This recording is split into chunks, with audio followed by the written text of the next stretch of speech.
everybody. This is Dan, usually from Japan, but not today. Today I'm in beautiful Singapore. That's Singapore behind me, some of it. And I am here for Token 2049, the big crypto and blockchain event. Amazingly enough, it's actually, well, it seems to me that it's bigger than Consensus was in Texas, which in itself was a really huge event. So it's really good to see so many people once again coming out for these things, and just the space getting back into how it used to be, where you would go out and meet people, get to talk to people face to face, which is always a big thing for me. I really enjoy that, so it's really good. Also had the pleasure of meeting some of the CKB team, Nervos. I know I'm pronouncing it wrong every single time, but I hope they forgive me. It was great to see the UTXO Alliance represented. So Nervos was here, as well as Cardano Foundation and Ergo. So we got a couple of members of the UTXO Alliance out here. So it's really good. Overall, the event is really nice. A lot of really good, interesting development. Got to speak to a couple of our exchange partners as well. Some really good conversations there. And in general, as far as things that we've been working on, or I've been working on the past week, is, of course, getting more exchanges aligned and lined up for us to integrate with. That's an ongoing effort, and we are prioritizing that as one of the top things that we're working on right now. And so aside from that, of course, the blockchain course that I've been talking about. So I'm more concentrating on the blockchain for business course, because we do have a lot of really good, more advanced courses already in the Ergo library. So I thought it would be good to start with something a little bit more basic, something that can bring in new people that don't get intimidated by having to code, and just to kind of explain the basics of how to use the blockchain for your business, and then also actually obviously onboard them onto Ergo, because they will be using Ergo to learn. So it's a big thing. So really excited about that. Again, that's coming next month as far as the announcement of where and how we're going to be doing it. So this course will be available online as well. Right, so the next item that I have been working on is, of course, CNFTCon. We got a lot of really good projects coming. I'm really excited about that. A lot of really good input for our fireside chats with Joe. So that's also coming. We're also going to be on stage. Joe and I are going to be doing a keynote discussion on the main stage at CNFTCon. So we will try and get that, we will get that recorded for you, for those who cannot attend, and those who are attending, please join us. It'd be great to see everybody there. And so last but not least, ErgoHack. Now, guys, this one is going to be awesome. I mean, it's just every single one of these ErgoHacks, they've been building up potential, building up an audience, is getting more and more robust. This one, I would really love to see a bigger turnout for. We have a lot of good projects, a lot of good people registering for already. I would really like to see more. So what I would ask from the community is for you to really kind of utilize social media, utilize your network, and to really let people know about ErgoHack and what's happening right now. It's all about mining, and as you know, mining right now, and basically what's been happening with the latest EIP is really important. It's a very important subject to address. And as you know, ErgoHacks have always created new robust solutions for the ecosystem. So please, I will ask you to utilize your network, let people know about ErgoHack, and let's get more people on board and participating. All right. Well, sorry I couldn't be with you live. But I will be live next week. And thanks a lot, everybody. I'll see you soon. All right. So thanks, Dan, for the video. Now we get a look at the awkward still image of him for the rest of the show. I hope everybody out there is doing well. It's been kind of a crazy week.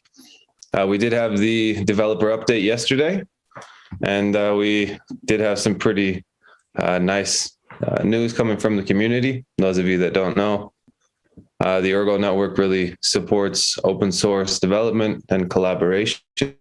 Every week, we hold a get together on our Discord in the development channel where basically anyone in the ecosystem can participate, let the community know what they're building, why they're building it, potentially ask for help, and really move forward together. So it looks like we have some wallet upgrades. It looks like sigmaspace.io came out with a tracking tool for EIP 37. I believe it's votes.sigmaspace.io. Padea, ErgoPad came out with some releases. It looks like Rosenbridge is going to be in a soft launch where they're going to be testing the bridge with test tokens. So that's a major step forward. It's just a lot of good stuff coming out from the community. So it's always good to highlight that. We will come out with a developer update on Sunday. And so those of you that want more of an in-depth, detailed look into what's happening, please tune in. Now, the news of the week, obviously, is EIP 37. We've been rushing around getting wallets, exchanges to support that node. If you're out there and you're running a node wallet or you're running any type of infrastructure, make sure you're running the newest reference client. It's got a scanning mechanism built on top of it that will check the votes every 128 blocks and will auto fork with the network. I know that Alex was supposed to be here today. It looks like with the current support ratio, EIP 37 is going to probably meet the 90% threshold just based on the pool distribution.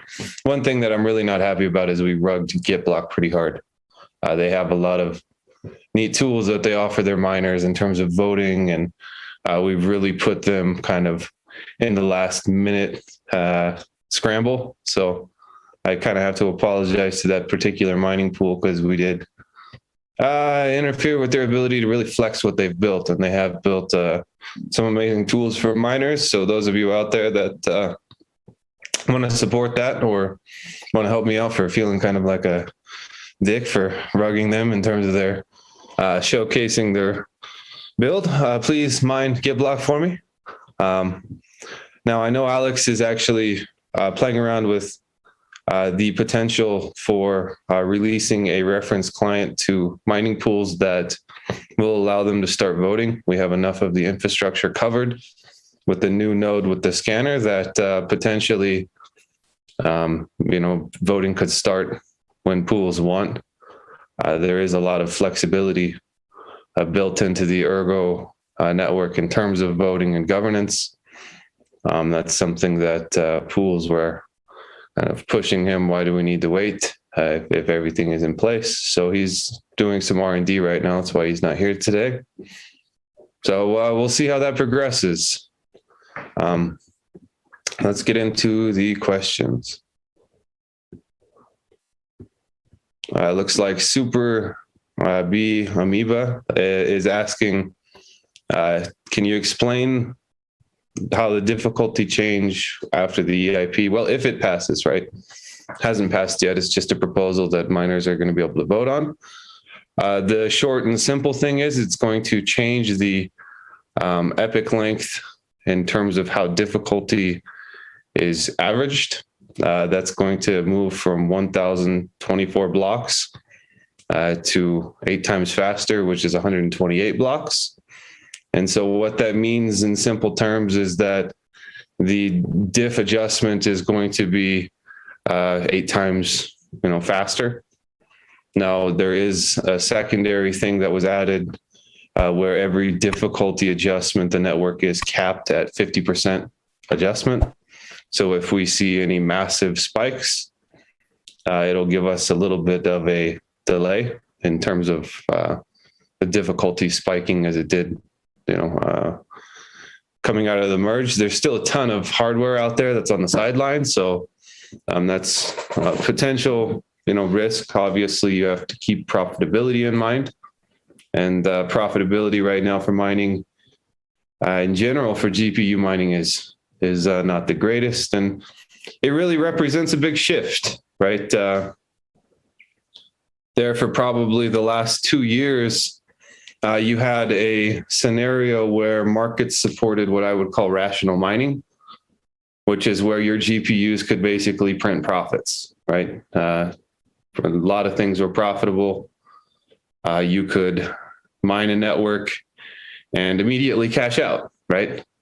And that is a market scenario that, kind of the broader market has to support rational mining. Proof of work would not exist, however, without irrational mining. If you look at any proof of work chain, being that, I guess ideally they're going to launch from zero, right? It requires irrational mining, where a miner is using their input costs to essentially mine a call option for the future that has no expiration date. So whatever their input cost is kind of the cost of production, and irrational mining is kind of a choice to mine a chain to say, okay, this is the input value for this token, and obviously, if you're going to buy a call option, you have some assumption that the price is going to go higher than that over time.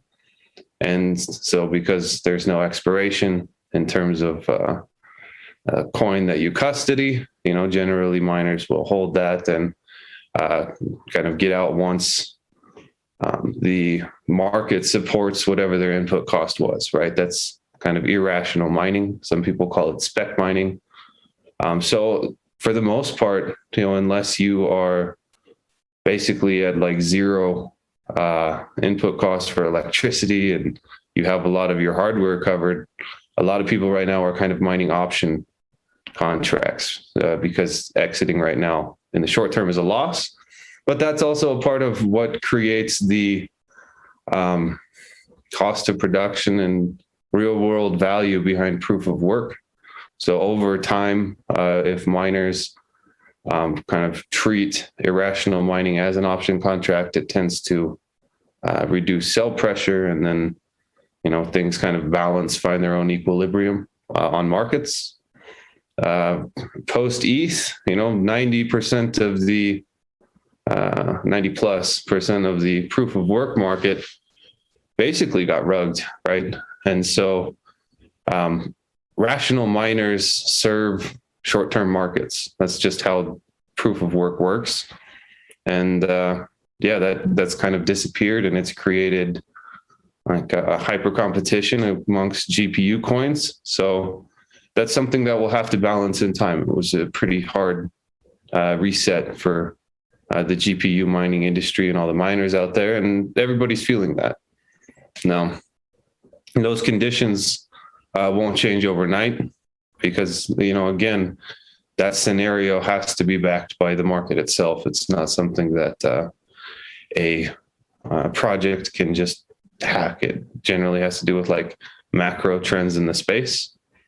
It's part of, I guess, the fuel multiple and the cycle that crypto goes through. Now, it is true that, we have our own challenge at the moment with the difficulty adjustment post-merge. We've put out the solution, so it's ultimately going to be up to miners to decide how the network moves forward. It's what Ergo was built for. I guess we were a little bit slow to adapt, but fast to implement change. So I hope everybody out there, sees that, takes advantage, and recognizes all of the stuff that's happening beyond just the difficulty adjustment, because in my opinion, ultimately, this is technology. And so there's a broad use case in terms of what can be done. If you want to learn more about what's happening in the ecosystem itself, tune in on Sunday, or feel free to hop in Discord and read the developer update yourself, because there's a lot of good stuff in there. Unfortunately, the merge drama has really taken eyes off of all of the developer teams across the ecosystem and all the great stuff they're putting together. So I think ultimately it's going to be that set of actors that really shows what the network is capable of.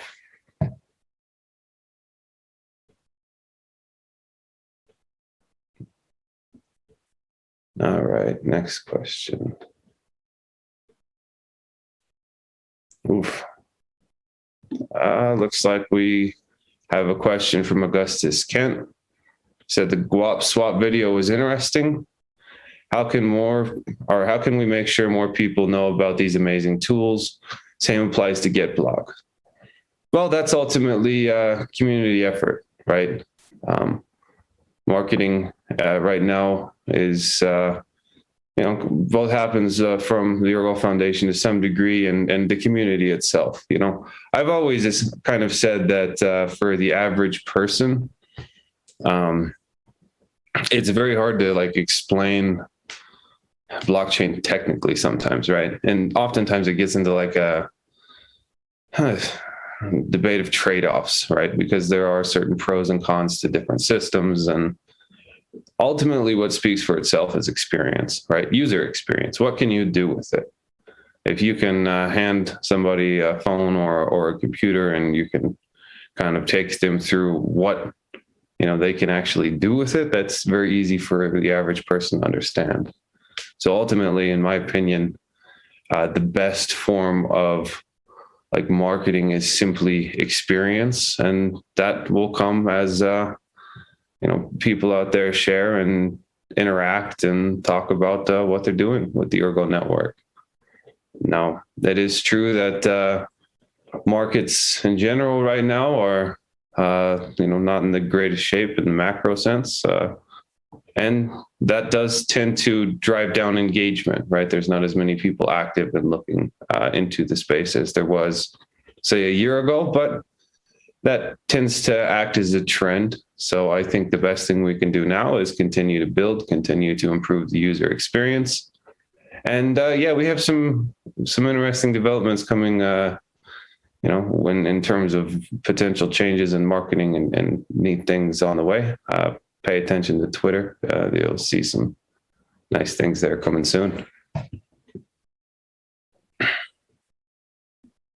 All right, next question is from Pro X Gamer. He says, why vote will begin after 600 blocks? Well, the most important thing is that you have infrastructure that you have to update, right? Hard forks are messy because ideally everybody in the network is going to update their reference client. So all of the wallets, all of the exchanges. Now, when you're talking about full node wallets, you're talking about individual users who have either downloaded Ergo or are running just the full node. And then you have certain dependencies beyond that throughout the ecosystem that need to be upgraded, because if they're not, part of the ecosystem will kind of fall behind and not be able to have full compatibility with the new version, right? So that takes time to plug that in well.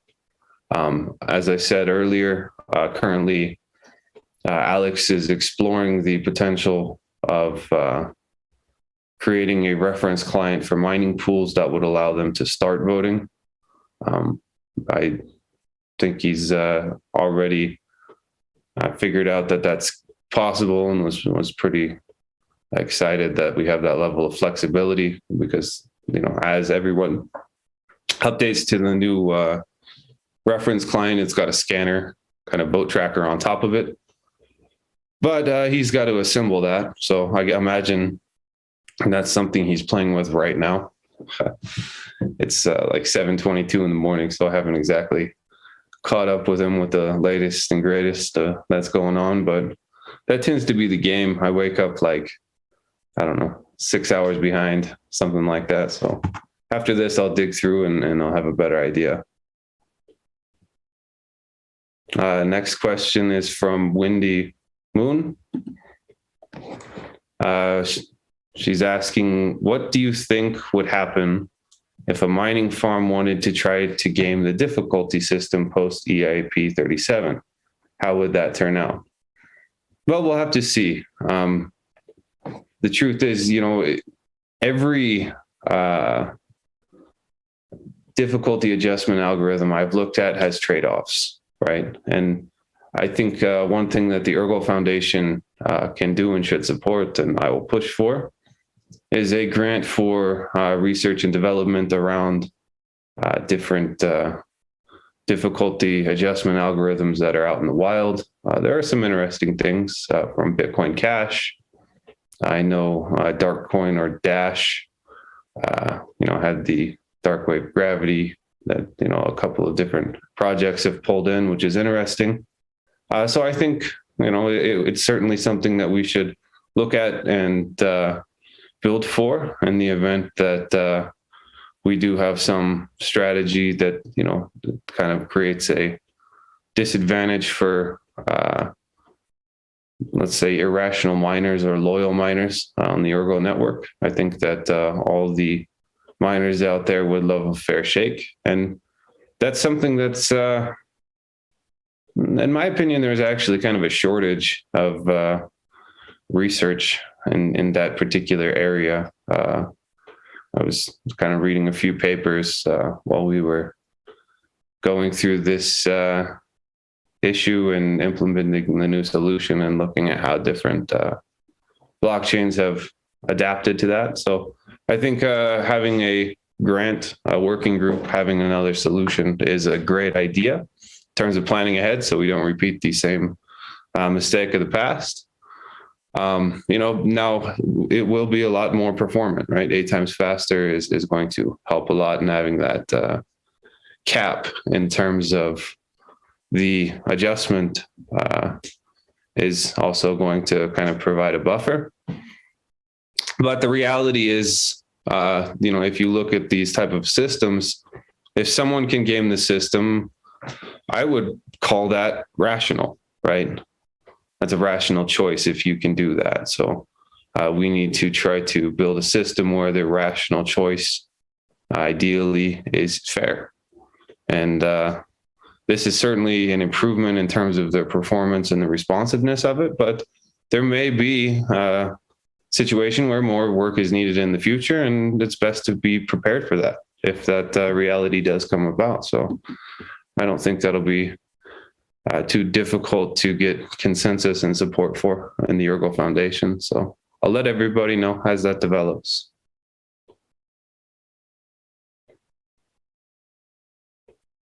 Let's see. Dig Dug 008 said there's been a lot of talk of the benefits of changing the DAA. What, if any, are the potential downsides to implementing the new DAA design? That's a good question. Well, we did a lot of playground testing to get data on the new proposal. That was kind of the most important thing in terms of putting forward any solution is kind of trying to break it, see what happens. And it is more responsive, right? Potentially what would be a downside that I could imagine, if there is any vector to exploit that comes out, it will probably happen faster, but at a smaller scale. Something to watch. We'll see how things progress as, if it's implemented. But, it may be that EIP 37 is kind of a stopgap measure, and it gives us time to do R&D and plug in something that is truly fair. So I do think that, pass or fail, I would like to put out a grant and do some more research. There's a lot of interesting solutions, whether it's, what Zcash has done, what Monero has done. There may be some combination even of existing solutions that would work well. It's just something that is, we need better R&D in that sense. So we'll see what happens.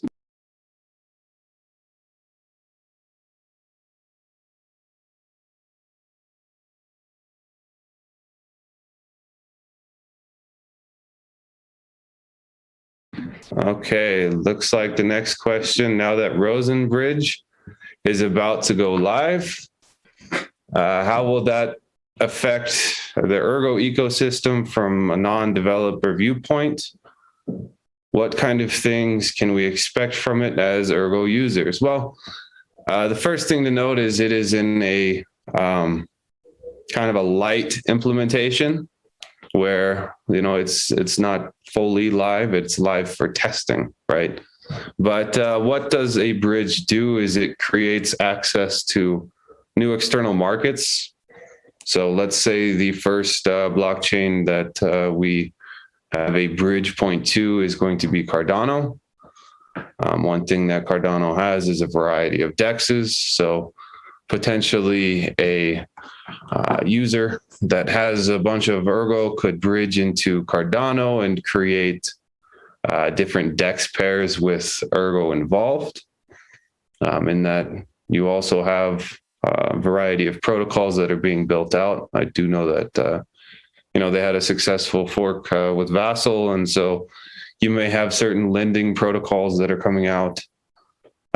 We'll see how things progress in that sense, but now you have an asset that you can put to work in a new ecosystem, right? And there may be a variety of dApps that support that, so it gives Erg itself additional market access, right?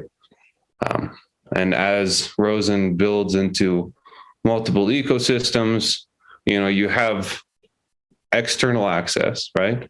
But then you also have the potential for kind of non-native assets to flow onto the Ergo network and use our functionality and capability as well. So you may have the ability to buy some, you know, wrapped version of ADA or, you know, other token from, you know, that ecosystem, you know, and so maybe on our DEX, and who knows, maybe you'll have, you know, dApps within the Ergo ecosystem support, you know, payment and other tokens, something like, oh, I don't know, an NFT project that, you know, sells NFTs and wrapped data or something like that. We'll see how it progresses. It just gives users possibility and opens markets.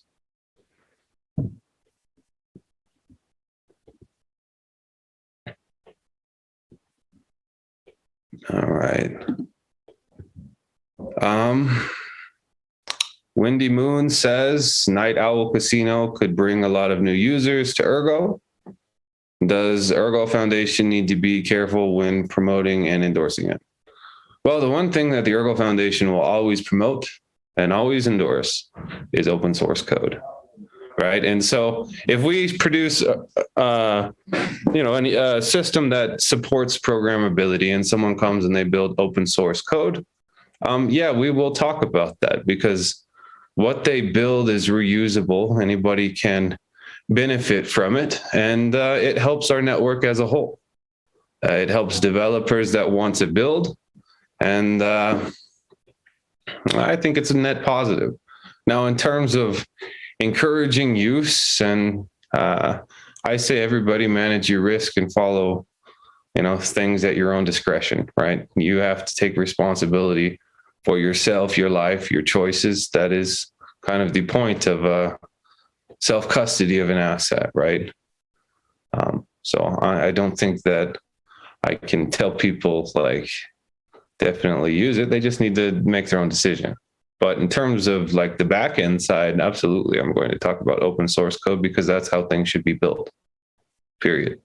Like that's the ideal. You know, we right now, I don't know, there's a lot of things in the crypto space that are closed source, which for me has always been kind of hard to wrap my head around. But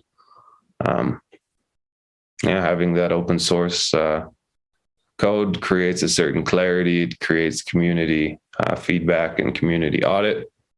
And, you know, collectively, we can look at something and I really understand the assumptions involved behind it versus if something is closed, who knows? And, you know, there's been just issues around that in the space. All right, where are we?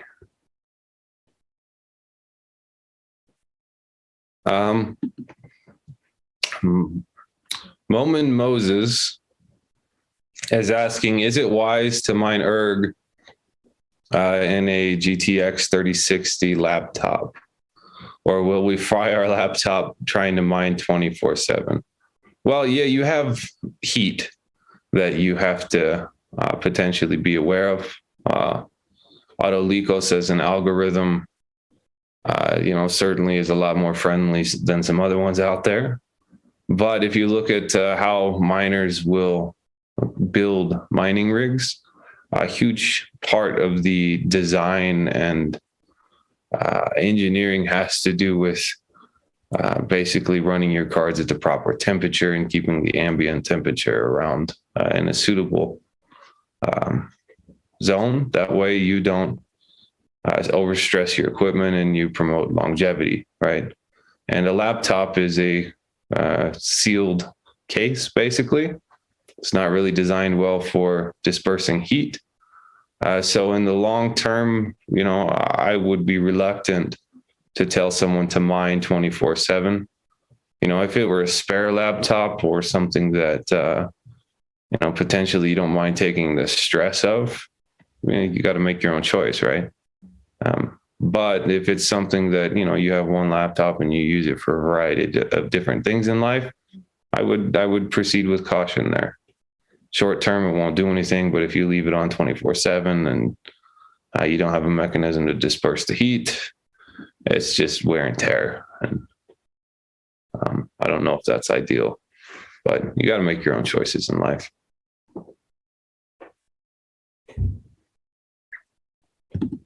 Boba Badger said, question, idea.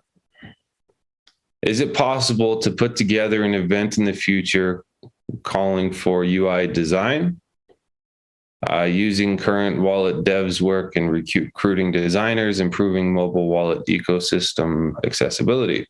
Sounds like a great ErgoHack project to me. Sure.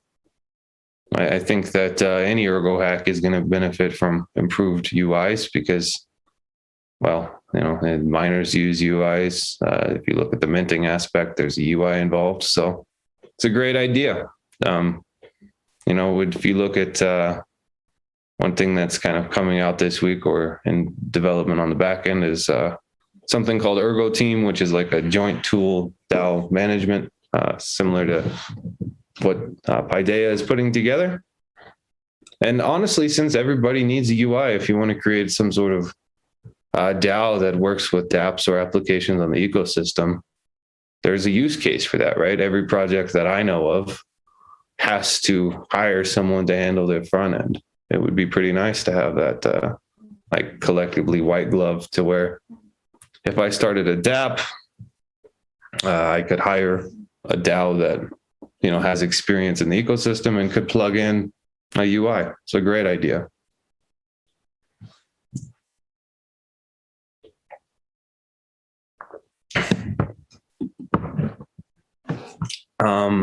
Let's see. Nils D. Is Ergo prepared for a prolonged bear market? Do you guys think about this possibility? Sure, we have to. The reality is, in terms of like the macroeconomic state of the world, things are a bit rough, right?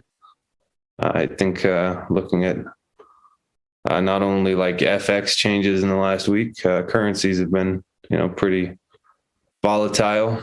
Markets have been pretty volatile. I believe today we had, a GDP print that was negative in the US, which I don't know, I guess, depending on how you're going to define things or redefine things, maybe it's officially a recession or maybe we're going to change the definition again. Let's see. But we have to pay attention to that. Now, do I think as an ecosystem we're ready? It depends on the person, right? Ergo is not a centralized company. It's a decentralized ecosystem. There's a ton of people out there that put in their time, their attention, and their ability as they have time in their life, right? And so, when things get rough, some people may have less time, and that's okay, right? Life does happen, and you need to take care of yourself, your family, and if that's needed and takes time away from the network, that's okay. But one of the beautiful things about open source code that really needs to be looked at here is if you do open source contributions, that work lives beyond you, right? So if a developer comes into the ecosystem and they start to build, and then something happens in their life, and they need to step back and refocus elsewhere, that torch can be carried forward, right? The community can continue to benefit and improve and build on the foundation that they started or left behind. So I do think that bear markets generally are for builders, and when things get really hot, it's more a matter of making sure servers don't melt, and trying to stay on top of communication and make sure that everything is firing more on the front end rather than the back end. Although building still does occur, but bear markets tend to benefit builders long term. A lot of whatever future value in this industry is going to come in the future is being built today.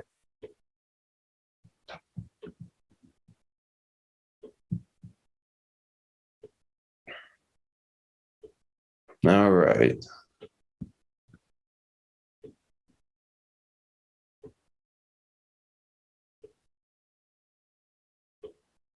Yeah, so we've got a lot of people that are giving some feedback in terms of laptop mining, low fan speeds, underclock, undervolt, heat management.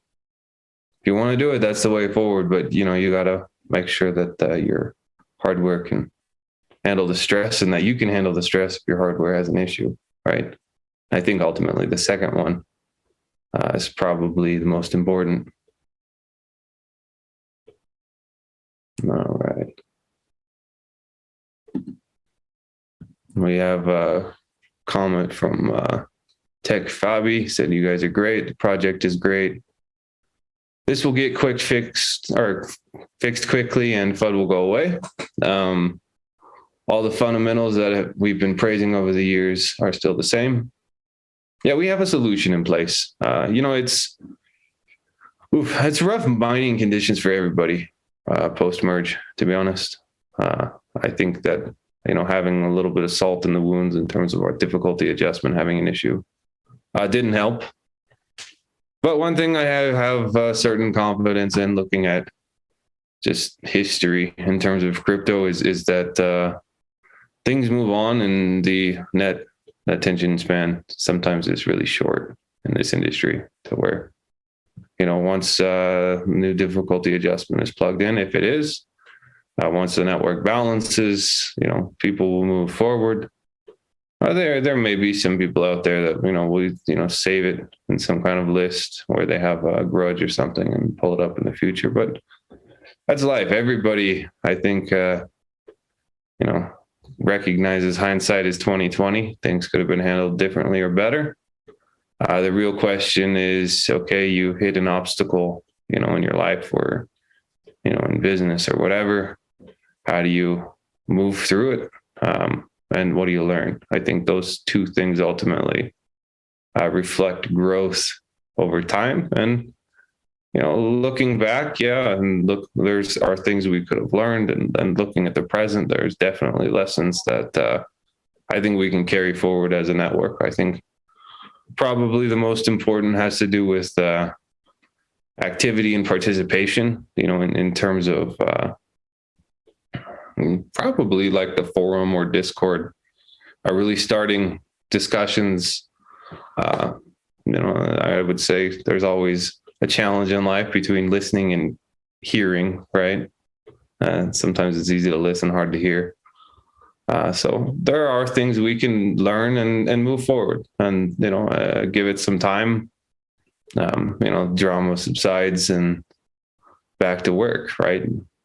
I think one of the biggest shames in this situation is that we have an opportunity, and still do, to, have a lot of eyes from miners, and they're, kind of seeing like the ugliest thing rather than all of the beautiful work everybody in the ecosystem is doing. So I think as things improve, yeah, hopefully the focus goes there, because there's a lot of neat research, development, implementation, dApps, ideas floating around out there that I would, I just think they offer a lot more insight in terms of the future capabilities of Ergo. Next question. What do you think about Cardano's project Catalyst? It's a high level idea, right? You know, essentially having like an internal ecosystem fund. You know, I definitely think on a high level, it's actually a huge benefit versus having a lot of, I'm just going to call them vulture capital in this space. A lot of, you know, money that like from outside of a network that really has no investment, just wants to extract value, doesn't have, you know, beyond like a new dApp or something, doesn't really offer a lot of long-term value. There's a couple things I would change if it, you know, or I would like not support if it were in the Ergo ecosystem. We do give grants from the Ergo Foundation. One thing that we always push for is open source code, right? You know, public money, public infrastructure. You know, I don't understand why public funds would go towards closed source code in any sense.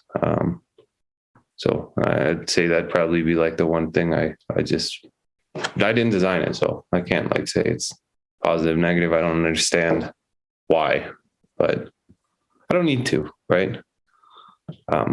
You know, the reality is what I think there doesn't matter. On a high level, I think it's a great thing. I'm sure there are quirks that could be refined, and everything has kind of a growing pain in that sense.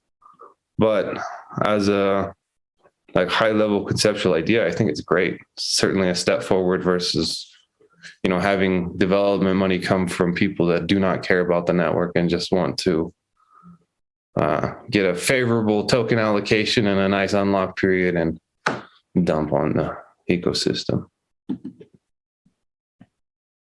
TC Monotog asks, does the 50% cap in the network difficulty adjustment also work on the way down if we see a large drop off in hash rate? Yeah, that cap is on both sides. Okay, so Bog Slurp said Armeanio previously mentioned there are pros and cons to slow difficulty adjustment. What are the pros? There are a variety of potential pros. It comes from looking at a lot of the exotic hacks that are possible. You know, you could look at even something like Ethereum, which had, you know, pretty instant like block to block adjustment. You know, there was some rational miners out there that, you know, studies have come out and said, hey, you know, that was being gamed, right?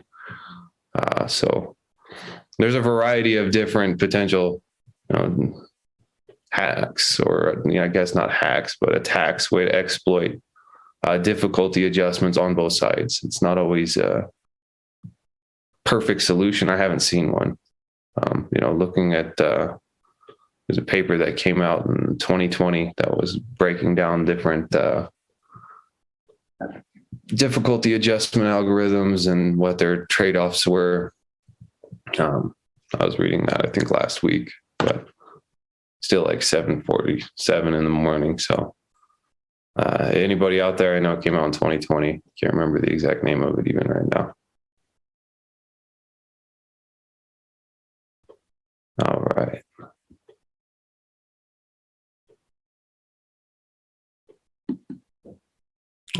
Question from Josh. How does research into sub-block consensus look when applied to Ergo? Well, you know, if we didn't have the difficulty adjustment issue right now, a lot of people would be looking at Node 5.0 and the enhancements with script processing. We've seen some really nice improvements from, you know, ErgoPad, from GetBlock. It's making our smart contracts a bit more responsive, having more transactions involved. Now, after 5.0, we get into 6.0, which is about scaling, and sub-block consensus is on the table. That's something that Ergo was kind of built long-term to support. Alex did a really good job in terms of understanding, I guess, long-term solutions and building a generic framework that was flexible enough to support a variety of different paths. Now, I think for Ergo specifically, we'll see sub-block consensus eventually, right? 5.0 has actually been in development for over a year in the back end, the R&D and testing. And so 6.0 is still pretty high level idea in terms of what we'll build, what we'll implement. And going with sub-block consensus makes a lot more sense than something like sharding in our case. Because sharding a chain that supports NepoPals is a bit of a problem. So I imagine sub-block consensus makes a lot more sense just in terms of our capabilities. Again, there's always trade-offs. I think that's a good path forward, though, for us. Question from X. Could the Rosen framework be used to bridge with Bitcoin? Sure. I believe they're already testing it. I don't know how far they are in terms of the infrastructure but I definitely know that's on the table. One thing I would love to see would be a truly decentralized stablecoin, right? That is backed by Bitcoin. Now, obviously, being in the US, the White House, released something that, okay, I'm not going to be directly involved, right? But I hopefully have some kind of freedom of speech so I can at least talk about it. And I would love to see that. I think it'd be a great idea. The question is, what's the framework, right? And then we get into DEXI. DEXI is a Ergo native framework for collateralizing Erg and creating some sort of like synthetic asset that has its own algorithmic stable bank behind it. The first implementation is going to be backed or reflect the value of gold in Erg terms. We're actually running a little contest right now. I think there's still time for people out there that if you want to submit a logo, we'll put together a short little web form and allow the community to vote. So, I think it's a great way to pull from the resources of our ecosystem. And I've seen some of the designs. There's a lot of great artists out there. I'd love to see what the community supports and likes the most. Please don't vote. Bodie McBoatfade us. That's always the danger when you put things out there in the wild on the internet that like the craziest design gets the most love. But I think there's a lot of people in the ecosystem that see the value of having clean design and something that, they enjoy. There is going to be a small Erg reward. So if you're out there, team at ergoplatform.org, make your logo design, get it to us in the next day or 2 or 3. And we'll put it together to vote. I need to actually check when that started. It's been a busy week.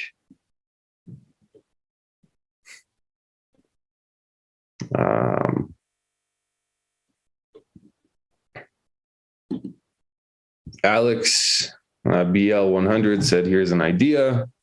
How about an open source mining software? Well, we do have, a variety of open source mining softwares, but then you have to say, okay, they're usually specialized. You can look at, a lot of the mining software that miners will use. It has a very small fee on top, and it's because it takes time to, maintain and time to improve and time for R&D. And it's kind of its own little competitive market, right? Now, if the ecosystem wanted to spin up some kind of working group to try to compete with the existing players, go for it. That's kind of of high level development, you know, when you get into like hardware programming. But I just think our community is capable of quite a lot. There's a big community, a lot of depth out there. If people are interested, sure. Nobody is stopping you from taking open source software and improving it. In fact, that's what we encourage.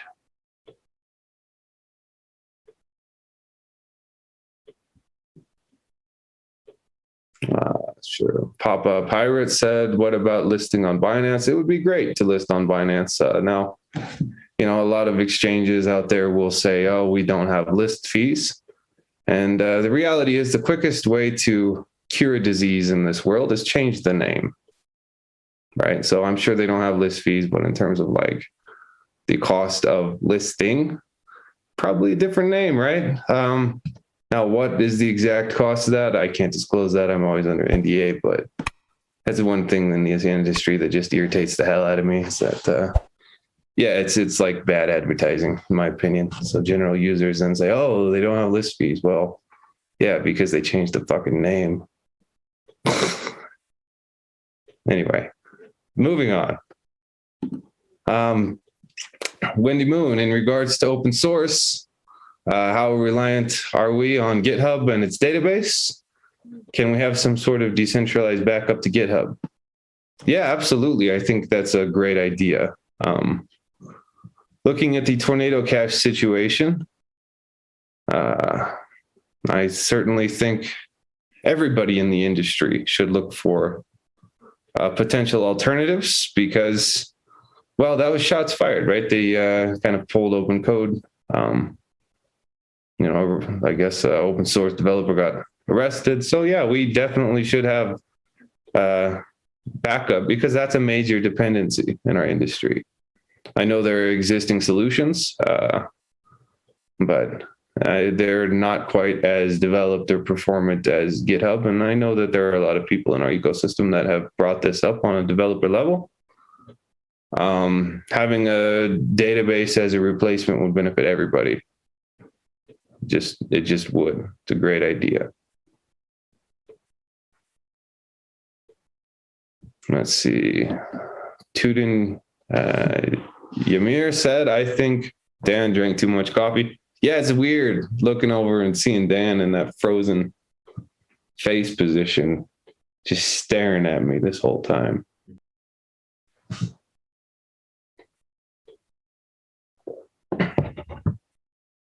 Yeah. All right. Next question is from Juan. I said, really felt like contributing, but need resources time, scanning docs and source codes before getting hands dirty with some component contribution for the ecosystem. It's great to hear. You know, one thing that I would encourage is hop onto Discord and talk with developers, right? We do have a website called Ergo Docs that would, you know, kind of offer some insight in terms of building on Ergo, but oftentimes having somebody you can bounce your ideas and questions off of as you come into the space will really help you learn. And there's a ton of people in our ecosystem that enjoy doing that. Now, another great tool that the community has put together is Deco, which is a free and open source educational solution that is on YouTube. And also they do run kind of their own live classes on their Discord channel. I'm a huge fan of their work. It's comprised of a lot of existing developers in the Ergo ecosystem. So you are learning from people who, you know, number one, have a pretty good sense of what they're talking about. But if you demonstrate the ability to do well with ErgoScript, that's also a nice employment opportunity. In reality, there's demand for good ErgoScript developers, demand for good developers in general. So, you know, if you show up and you demonstrate competence and are generally a nice character to work with, I'm sure there's a ton of people in the ecosystem that would love to have you.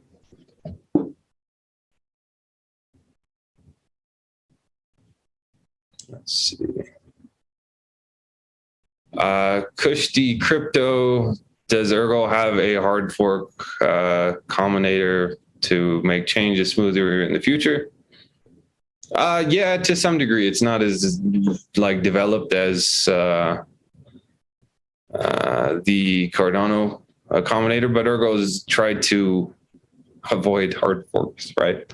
So it's not something that we've necessarily built out for that specific purpose, but Ergo is a custom-made blockchain that was built from custom-made tools, right? And those custom-made tools you can change the parameters on and test forks pretty quickly. So we do have a really nice playground for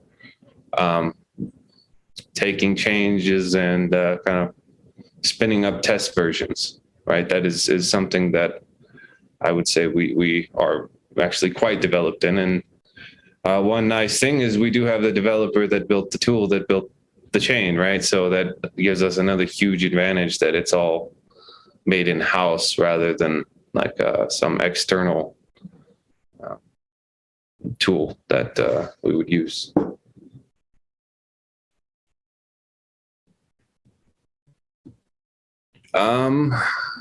Super Amoeba is asking, what would you say is Ergo's long-term competitive advantage?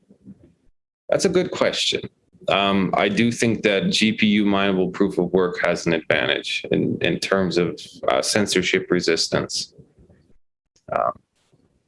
Now, being general purpose always is messy, and I do think that long-term it will consolidate around a winner.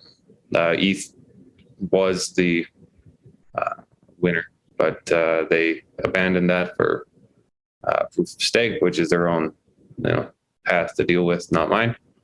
But I would say that Ergo's long-term competitive advantage is that it's the commitment to being uncensorable, unstoppable, and over time, with growth, if we can create a network that is decentralized enough, resilient enough, I think that we're in a very nice position to actually create a disruptive network that can deliver value to people around the globe without the type of censorship that we see kind of being debated and talked about by people, for the most part, that were born into a world with telegram wires, pre-emails. It's kind of crazy that we have like these people in their 70s and 80s potentially leading a charge against technology they probably don't even start to understand. But that's the world we're in. Crazy times, crazy space. I hope everybody out there is well. Yeah. Busy time. Sure, there's a lot of stress in the community, but together we move forward, same as it always was. Have a good one, everybody.